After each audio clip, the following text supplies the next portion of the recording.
We've been talking a little bit in our first episode about the 5 different contributing factors of why relationships fail.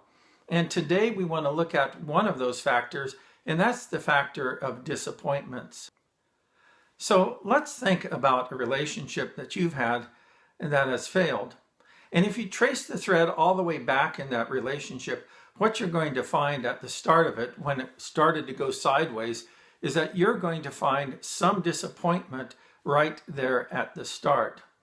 And so disappointments are a key factor of why relationships fail.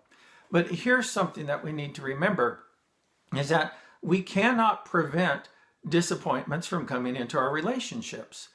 Disappointments are inevitable.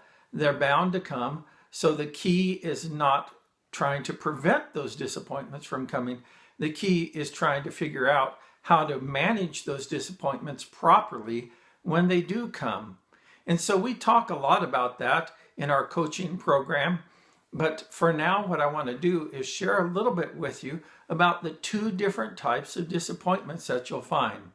First of all, there's the disappointment of circumstances.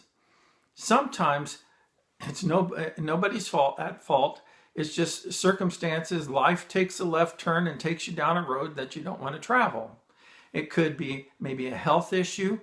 It might be an employment issue, but circumstances beyond your control interjected something into the relationship that became a problem, a source of contention that was difficult for you to work through. And so circumstances are one of the contributing factors of disappointments. But there's another type of disappointment, and it's not just circumstantial, but it's rooted in offense.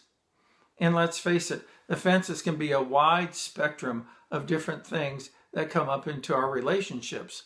On one hand, it might be something as serious as an affair or an addiction to pornography, all the way down to all sorts of kind of silly things that come in.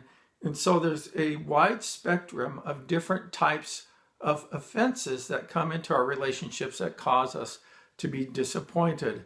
We're disappointed because somebody in the relationship, our partner in the relationship, did not live up to our expectations. And so, as I said, is that disappointments are inevitable. They're bound to come in relationships. The real key is not whether or not disappointments are going to come, but how you're going to manage those. And so that's all for now. I'll talk to you later.